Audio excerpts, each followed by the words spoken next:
Lisons dans le livre de Jacques, Jacques chapitre 1, le verset 22.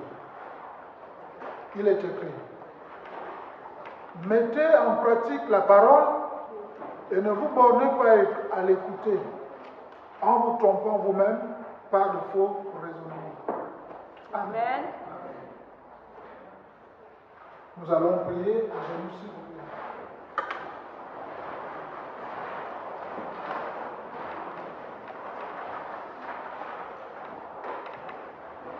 Éternel Dieu, notre Père, voici ton peuple à genoux devant ta face. Nous sommes venus de tous bords t'écouter, t'entendre. Nous sommes venus te remercier pour tout ce que tu as fait pour nous durant la semaine. Nous sommes venus reconnaître ta majesté. Nous sommes venus reconnaître que nous ne sommes rien sans toi. Nous sommes venus reconnaître notre appartenance à toi. Et nous sommes venus te dire merci pour Jésus-Christ. Parce que sans lui, nous ne sommes rien. C'est lui qui est venu mourir sur la croix et a coulé son sang. Et c'est ce sang qui a payé notre péché. C'est pour cela que nous te disons merci. Durant la semaine, tu nous as nourris, nous avons traversé des routes, nous avons emprunté des transports, tu nous as épargné tous les dangers.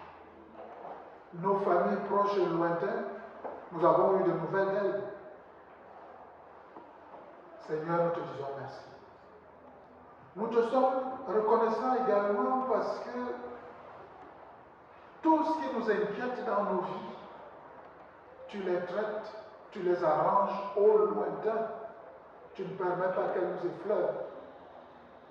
C'est pour cela que cette semaine, tu as choisi par le département de la prière qu'elle puisse nous unir avec toi, que nous puissions avoir un temps particulier pour nous approcher et pour t'entendre nous parler. Nous te disons merci. Seigneur, les temps de la fin sont difficiles. Il y a la guerre en Ukraine. Il y a la guerre partout. Il y a eu des gens qui sont morts par fusillade aux États-Unis. Plus proche de nous, il y a toujours le danger quelque part. Et il y a la maladie qui plane toujours dans l'air. Mais à nous, tu nous préserves.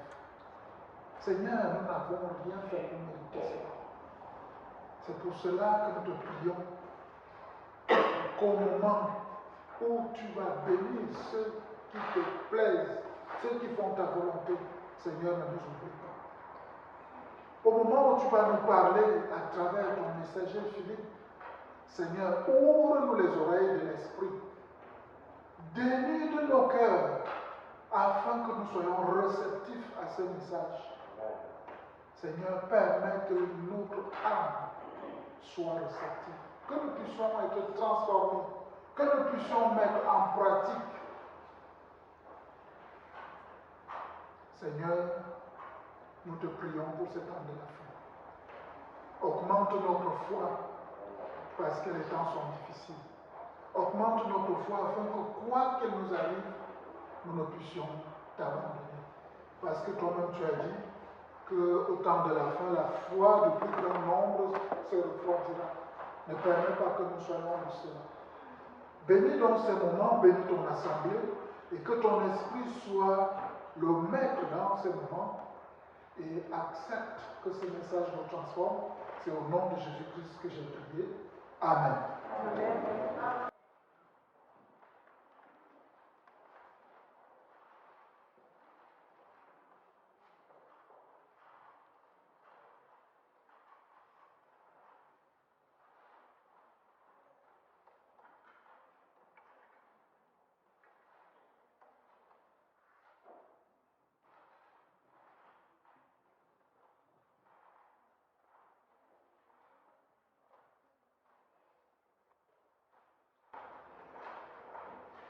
c'est le moment où je dois vous parler, c'est ça?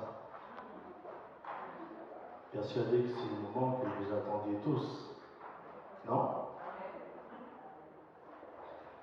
Vous savez, nous, au Conseil des Anciens,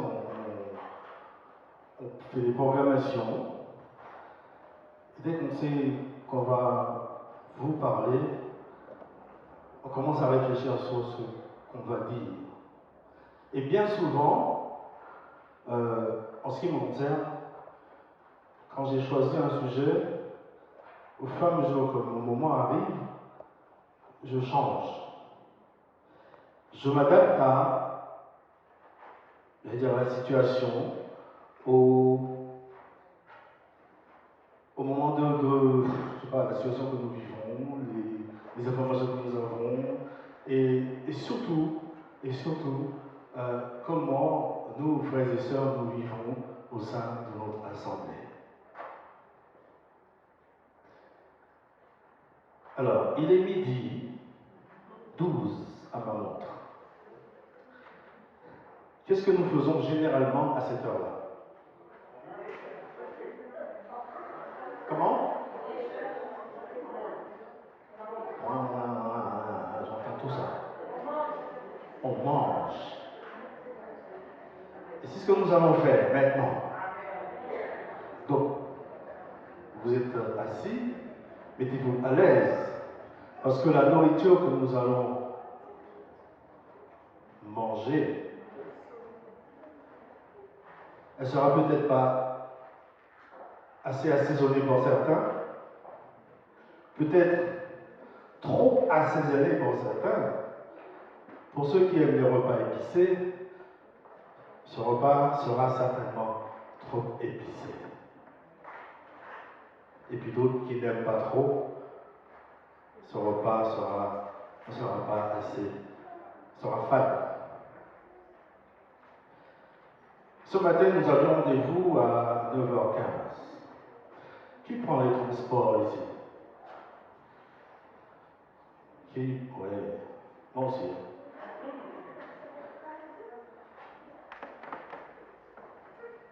Nous avons beaucoup de technologies, à savoir quand est-ce que, par exemple, le bus va arriver. Nous savons que dans 5 minutes, le bus va passer. Et, ok, on a le temps encore de faire 2-3 petites choses. Et hop, on descend, on voit le bus partir. Et le chauffeur nous regarde. Qu'est-ce qui se passe là-dedans? Qu'est-ce qu'on dit? Qu'est-ce qu'on dit? Moi, je passe souvent par une gare très réputée. Et lorsque j'arrive sur le quai, je vois le train partir. Imaginez un instant, oh là, qu'est-ce que je peux dire? Alors que le prochain, il est peut-être dans 20 minutes. Et je suis en retard. Qu'est-ce que je dis dans ma tête?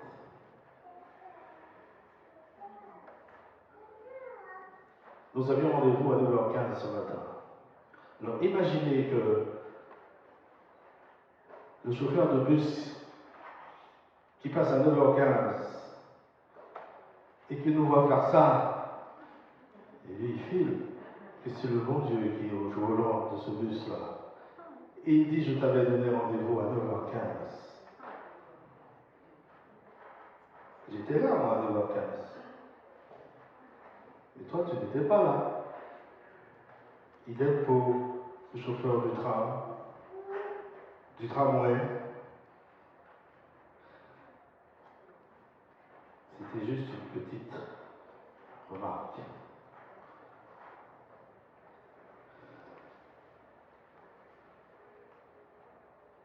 Imaginons encore un moment comment le Dieu que nous servons se trouve dans le ciel. Est-ce que nous pouvons imaginer comment il est là-haut? Juste un petit instant. Il est là, sur son trône, à se plaire. Il nous regarde. il rigole même parfois. Et de temps en temps, il est là, il nous regarde, et puis dès qu'il nous arrive de faire quelque chose de mal, il prend sa grosse Bible et puis il nous donne un coup sur la tête. C'est comme ça que nous l'imaginons. Bien entendu, non.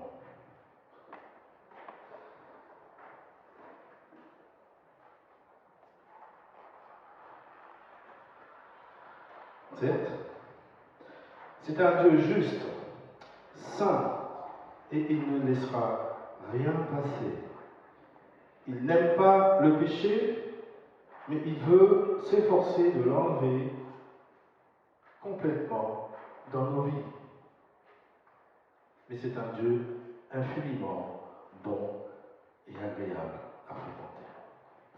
Alors, lorsque nous avons l'habitude de fréquenter, et ça je n'en doute pas, ce Dieu merveilleux, nous le connaissons de mieux en mieux, et notre vie change de plus en plus parce qu'on apprend à connaître un Père merveilleux qui nous aide et qui veut nous faire du bien. Il veut nous faire que du bien. Ma vie est entre les mains du bon Dieu miséricordieux, qui prend compassion de mes faiblesses, qui va chercher à les corriger, à me faire avancer avec lui.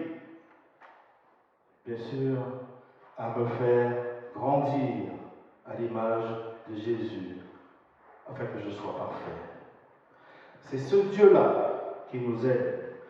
Ce qui l'attriste, malheureusement, ce ne sont pas tellement nos faiblesses, c'est que notre cœur, puisse être attaché à quelque chose ou à quelqu'un d'autre. Nous savons que c'est un Dieu jaloux. On en a parlé dans la leçon de la jalousie, ce que la jalousie peut nous amener à faire. Il sait très bien que nous sommes faits. Il sait de quoi nous sommes formés. Il sait de quoi nous sommes faits. Et il est puissant pour nous changer et nous rendre semblables à l'image de son Fils.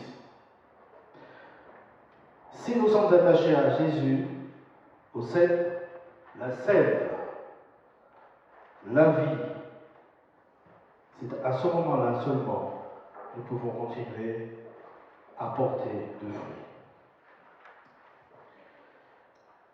Ce matin, j'aimerais vous parler, puisqu'on peut juste mettre la diapo, de ce que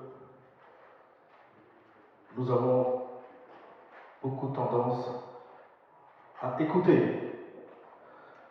Écouter et ne pas mettre en pratique ce que nous entendons. Mettre en pratique la parole et ne pas se contenter de l'écouter. Beaucoup l'écoutent, beaucoup ne le pratiquent pas. Nous sommes quelque part les premiers à dire « Est-ce que tu as entendu ? Il a dit ça, il a dit ça. » Mais souvent, nous ne pratiquons pas ce que nous entendons. Jean 13, le verset 17 nous dit « Si vous savez ces choses, vous êtes heureux pourvu que vous les pratiquiez. » Ceux qui ont vraiment porté du fruit, ceux qui, le jour de la Pentecôte, étaient là pour recevoir le Saint-Esprit et partir à la conquête du monde, ce n'étaient pas ceux qui s'étaient contentés d'écouter la parole. C'était ceux qui avaient persévéré pour la mettre en pratique, pour obéir au Seigneur. Eux seuls, nous dit-on, ont reçu une bénédiction merveilleuse et ont pu la transmettre à d'autres. Quelque part, frères et sœurs, c'est très bien lorsque nous sommes ici à dire ce qu'il faut et ce qu'il faut faire, ce qu'il ne faut pas faire. Mais il ne suffit pas de le dire, de l'exclamer, mais une fois que nous sortons, mettons les pieds dehors, il y a peut-être quelqu'un qui nous observe. Ou alors, nous avons des visiteurs qui viennent nous voir et qui, dans la semaine, nous rencontrent. On ne le sait pas.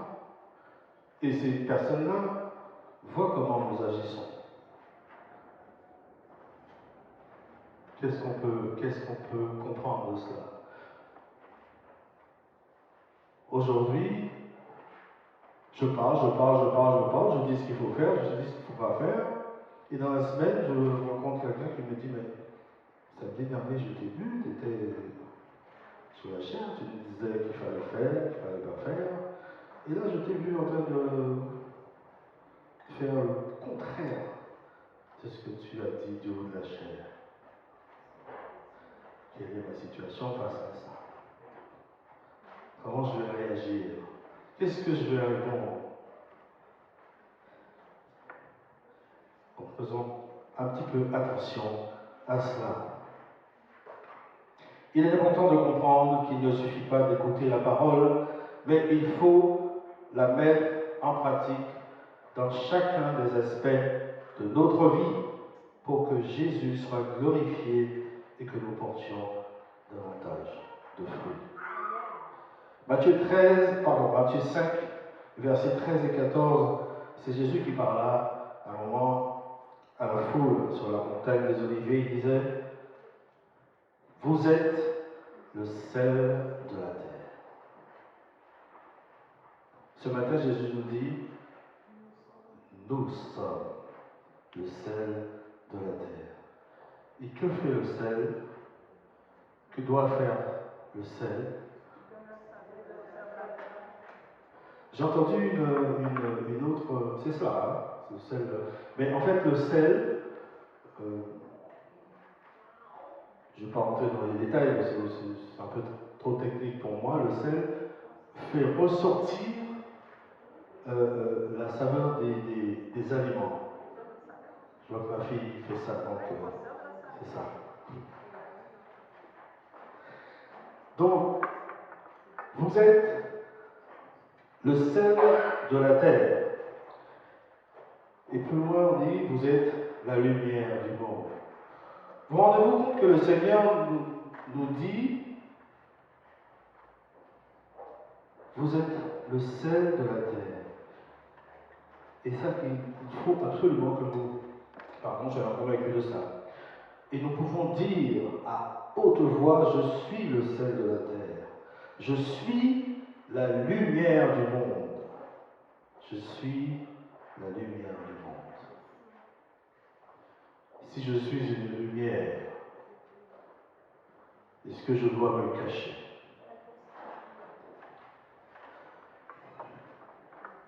Même si ce n'est pas une grande lumière, mais si petite qu'elle soit, il faut.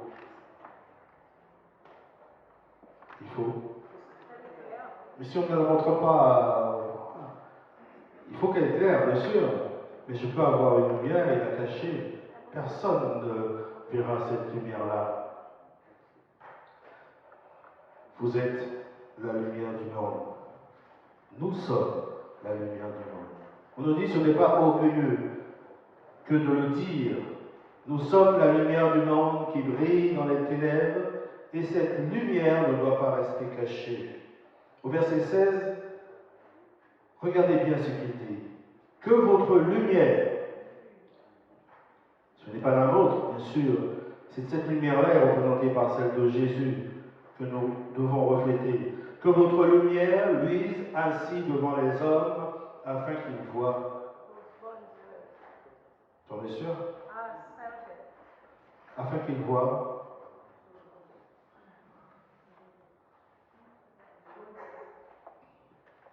Afin qu'ils voient.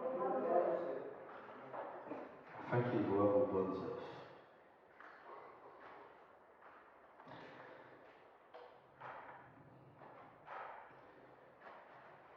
Et ceci ne dit pas pour qu'ils entendent vos merveilleuses paroles mais pour qu'ils voient vos bonnes œuvres et qu'ils glorifient votre Père qui est dans les cieux. Nous voyons dans ce monde beaucoup d'œuvres différentes. Il y en a de bonnes et de mauvaises. Les seules œuvres bonnes sont celles qui sont inspirées et conduites par le Saint-Esprit. Et il a préparé ces œuvres bonnes pour chacun de nous, pour que nous les pratiquions. Et ceci afin que le nom du Père qui est dans les cieux soit glorifié. Nous glorifierons notre Père qui est dans les cieux seulement, et seulement si nous mettons en pratique la parole. Comme le thème le dit, cela ne sert à rien de l'écouter, de la répéter, de donner témoignage de la parole si nous ne la pratiquons pas. Matthieu 7, verset 21 nous dit: ceux qui me disent Seigneur, Seigneur, n'entreront pas tous dans le royaume des cieux, mais celui-là qui fait, mais pas qui dit, mais qui fait la volonté de mon Père qui est dans les cieux. Plusieurs me diront en ce jour-là, c'est l'exemple un peu des chauffeurs de bus, de tramway et du train, se diront ce jour-là, Seigneur, n'avons-nous pas prophétisé en ton nom? N'avons-nous pas chassé des démons par ton nom? Et n'avons-nous pas, fait beaucoup de miracles par ton nom? Et alors là, avec toute la grâce et la finesse et la philosophie que j'ai, je leur dirai ouvertement: je ne vous connais pas, je ne vous ai jamais connu, retirez-vous de moi, vous commettez iniquité. En d'autres termes, vous qui pratiquez le péché. Quand on laisse justement le péché se développer dans notre cœur, dans nos pensées, dans nos sentiments, il se traduit toujours par des actes. Nous l'avons vu encore dans cette leçon, l'histoire du Caïn et Abel. Et c'est très très important ce qui va suivre. C'est de l'abondance du cœur que la bouche parle. Et quand la bouche parle, on la fait suivre une action. C'est ce qui nous remplit, qui sort par notre bouche et qu'on finit par appliquer, mettre en pratique. Donc, si nous remplissons notre cœur de la parole du Seigneur,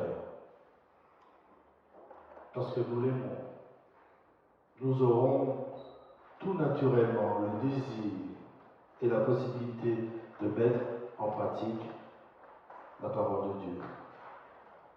Et au verset 24, c'est pourquoi quiconque entend ces paroles que je dis et les met en pratique sera semblable à un homme prudent qui bâtit sa maison sur le roc.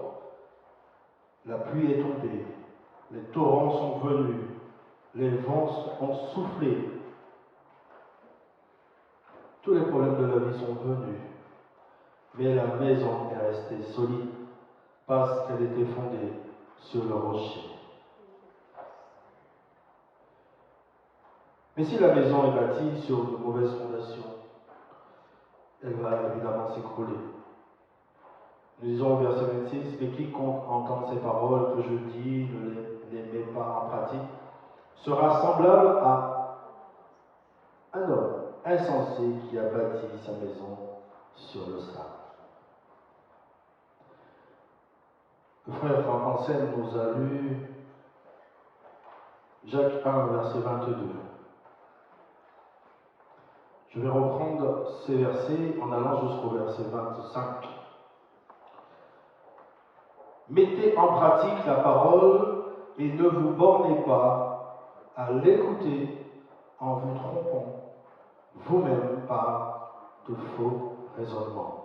Verset 23, car si quelqu'un écoute la parole et ne la met pas en pratique, il est semblable à un homme qui regarde dans un miroir son visage naturel et qui, après s'être regardé, s'en va et oublie aussitôt comment il est. Et verset 25, mais celui qui aura plongé les regards dans la loi parfaite, la loi de la liberté, et qui aura persévéré,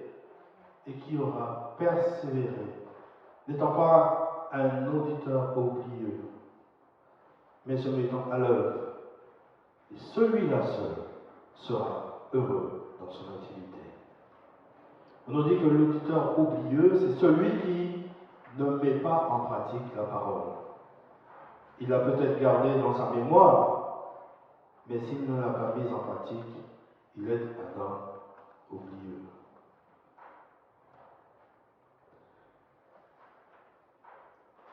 Mettre l'œuvre de Christ à vue, cela demande des efforts de mettre la parole en pratique. C'est un travail. Le Seigneur veut que nous soyons actifs pour mettre la parole en pratique.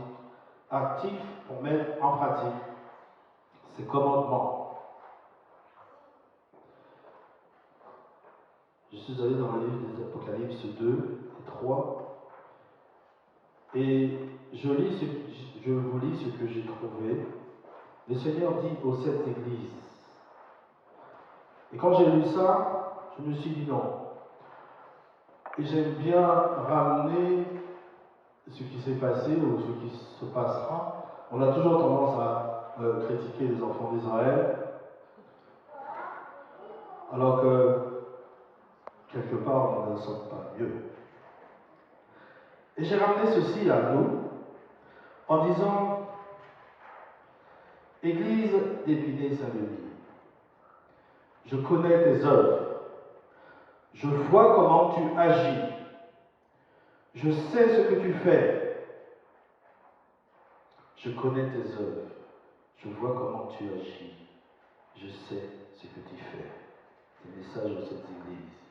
Et à 5 de ces 7 églises, il dit, repens-toi, je n'ai pas trouvé tes œuvres parfaites devant mon Dieu.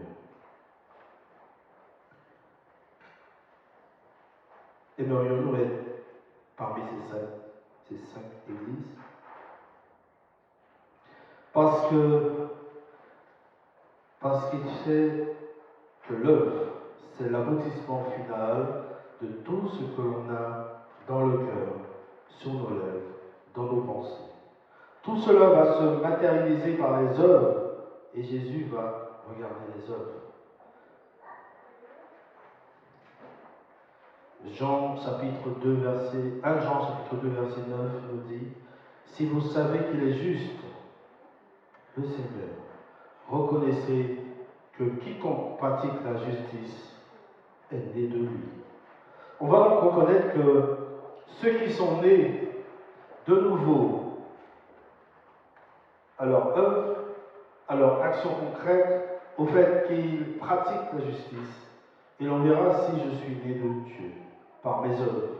Et si le Seigneur me montre certaines pratiques mauvaises, et là je vais m'attacher à éliminer par amour pour mon Seigneur.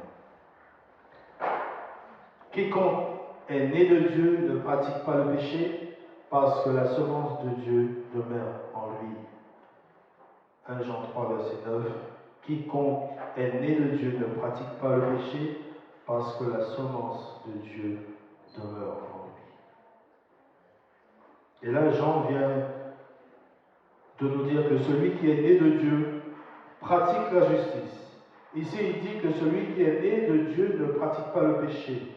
Cela ne veut pas dire que l'on ne va pas, qu'on ne va jamais pécher. On peut pécher. Et on pêche bien souvent. parce qu'on est fait et qu'on chute. Mais pratiquer le péché, c'est autre chose. C'est faire en permanence alors qu'on sait très bien que c'est un péché. C'est faire une mauvaise action sans nous en repentir, sans s'arrêter. Celui qui est né de Dieu ne pratique pas le péché si tu pratiques en permanence un péché et que tu le sais, est-ce que tu es né de Dieu ou pas?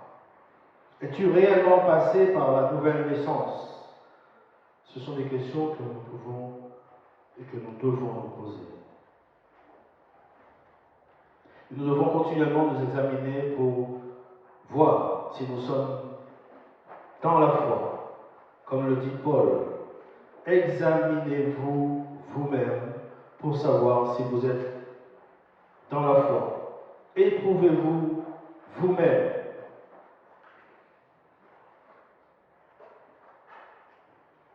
Il est facile de mettre la parole en pratique, de l'extérieur, en apparence, mais on le voit chez ceux qui se conduisent par l'esprit des pharisiens, comme on le voit dans les églises légalistes, qui dictent de nombreuses règles, des règles que chacun va s'efforcer de mettre en pratique, d'une manière extérieure ou pas. Tout comme les pharisiens. Et là, Matthieu 23, 25 et 27 encore. Je ramène ces versets à nous.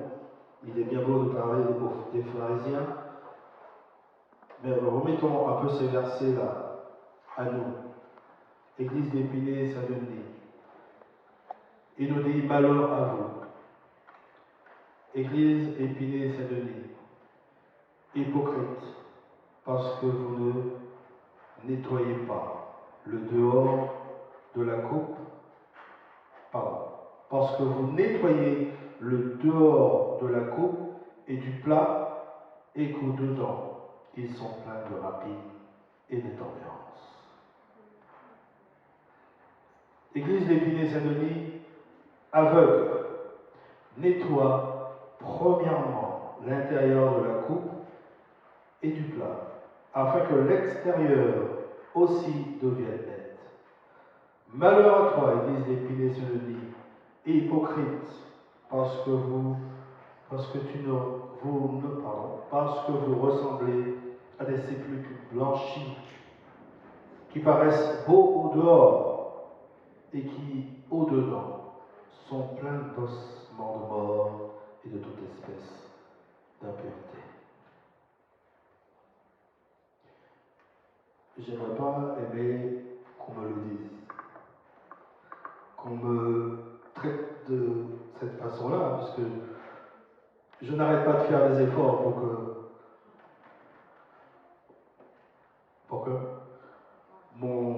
ce que je dis, ce que puisse refléter. Et quand j'entends cela, je me dis que le travail est encore long, très long. Frères et sœurs, nous avons encore beaucoup à faire. Nous n'arrêtons pas de prier. Nous l'avons fait encore ce matin. Nous allons encore le faire. Nous prions pratiquement pour les mêmes choses. Nous demandons toujours à ce qu'il nous envoie son Saint-Esprit afin que nous fassions sa volonté. Et continuellement, nous faisons le contraire.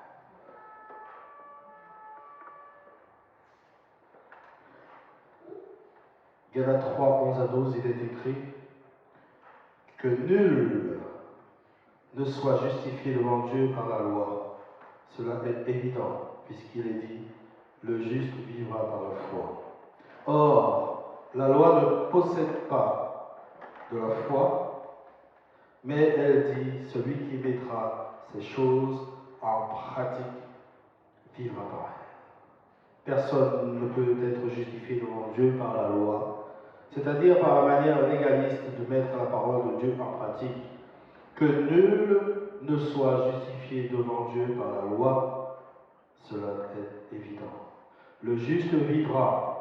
C'est par la foi qui permet d'accéder à la justice de Dieu. Et ensuite, seulement ensuite, celui qui est justifié vit par sa foi. Or, la loi ne procède pas de la foi, mais elle dit, celui qui mettra ces choses en pratique vivra par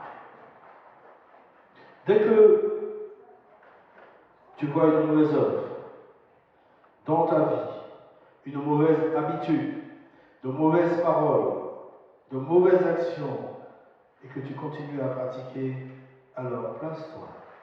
Place-toi devant Jésus, sincèrement, et dis, pardon Seigneur, sachant que nous avons interprété, pour ceux qui n'étaient pas à l'heure à l'école du sabbat, sachant que nous avons interprété, pardon, pardon Seigneur. Dès que tu vois une mauvaise œuvre dans ta vie, une mauvaise habitude, de mauvaises paroles, de mauvaises actions, que tu continues à pratiquer, alors place-toi devant Jésus, sincèrement, et dis, pardon. Pardon Seigneur, je veux être rempli de ton esprit.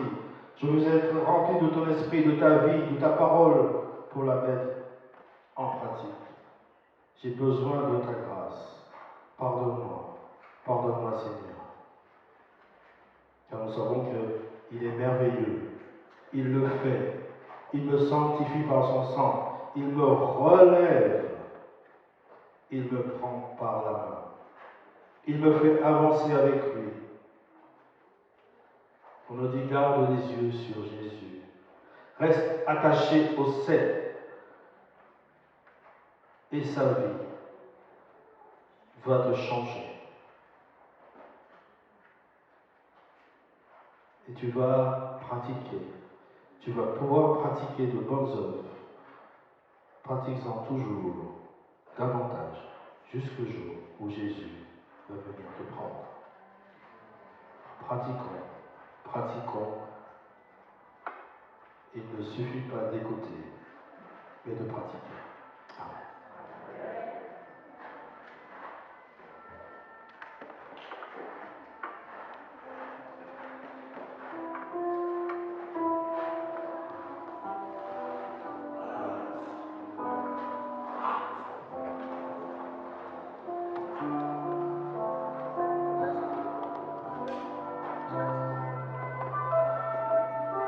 Dieu nous a exhortés encore, une fois de plus ce matin, par sa parole. Je vous invite à vous lever, nous allons chanter la première strophe. Entre tes mains, j'abandonne. Et après, je demanderai à Bernadette de faire une prière pour tous nos malades, pour tous nos frères et sœurs qui sont malades, pour que Dieu puisse étendre sa main de bénédiction et de guérison sur eux. Levons-nous, chantons ce cantique ensemble.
Éternel, notre Dieu, notre Père, nous te disons merci Merci mon Dieu pour ce message que nous avons eu de la part de ton serviteur Philippe. Seigneur, que tu puisses nous aider à faire que nous puissions les mettre en pratique.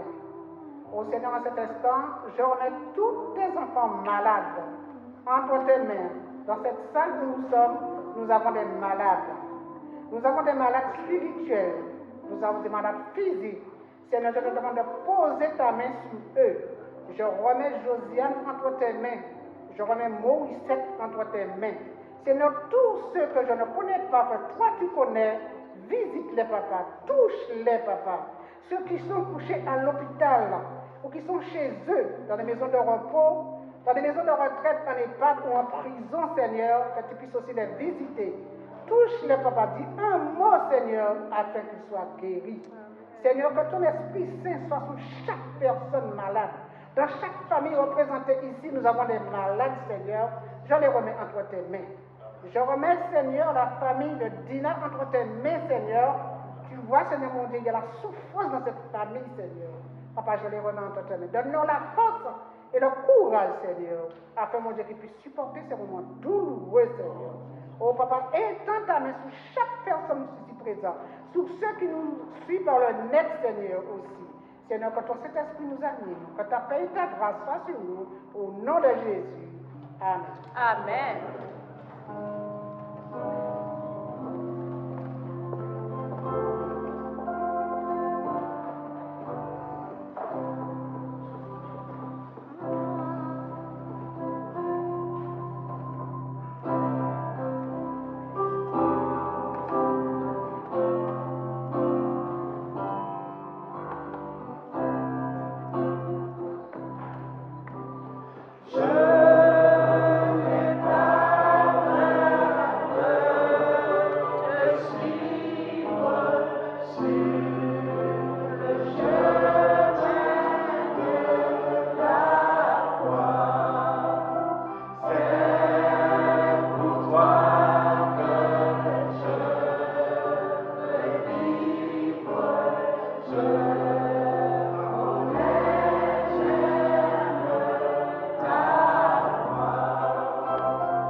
Je te regarde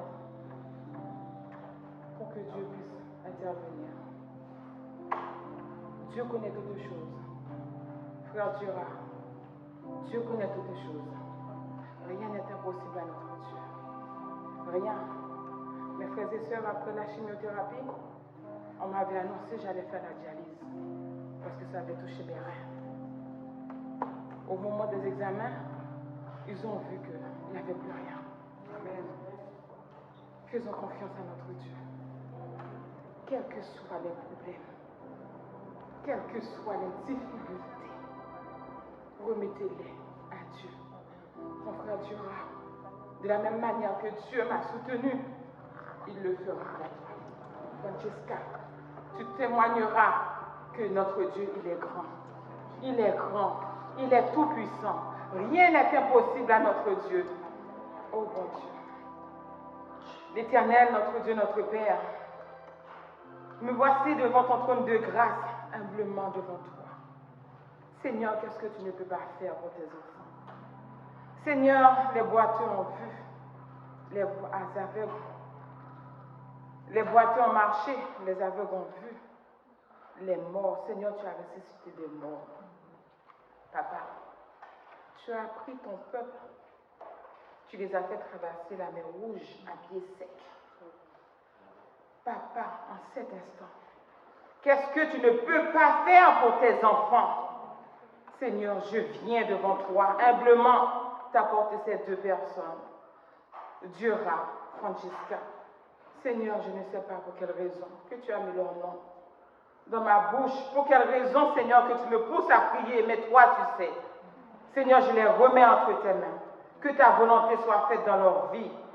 Seigneur, que ta volonté soit faite dans leur vie en cet instant, l'Éternel Dieu. Qu'est-ce que tu ne peux pas faire, l'Éternel Dieu Tout-Puissant? Seigneur, tu l'as fait pour moi. Pendant que les médecins m'ont dit que j'avais plus de vivre, j'allais pas vivre, j'étais en fin de vie.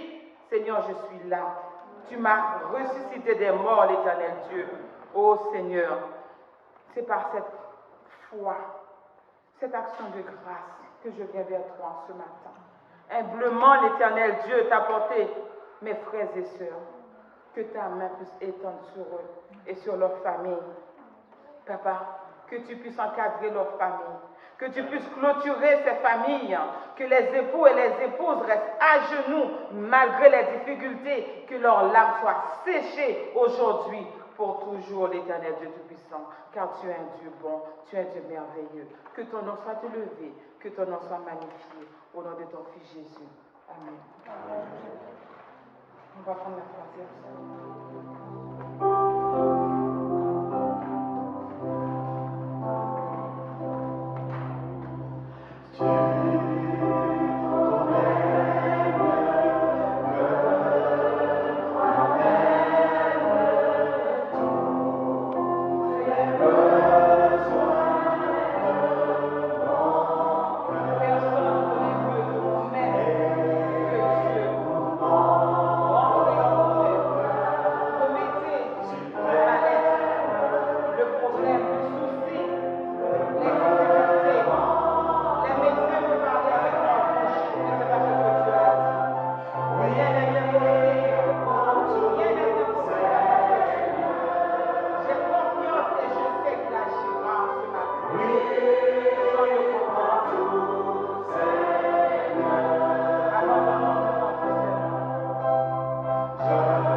Recevons, frères et sœurs, la bénédiction du Seigneur.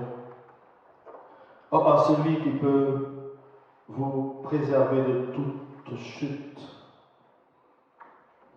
et vous faire paraître devant sa gloire irréprochable et dans la l'allégresse.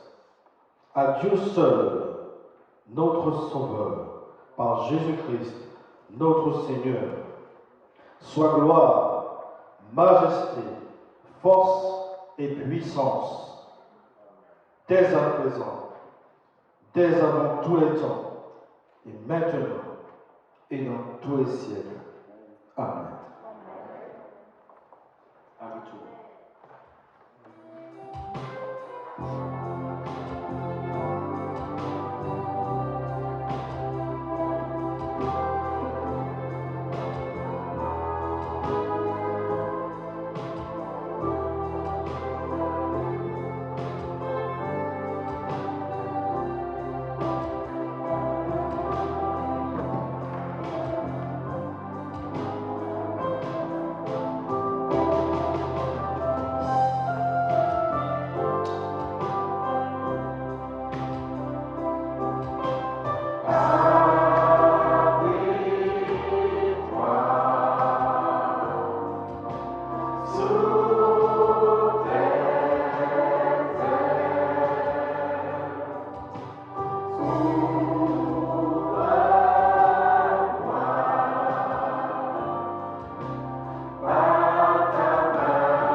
We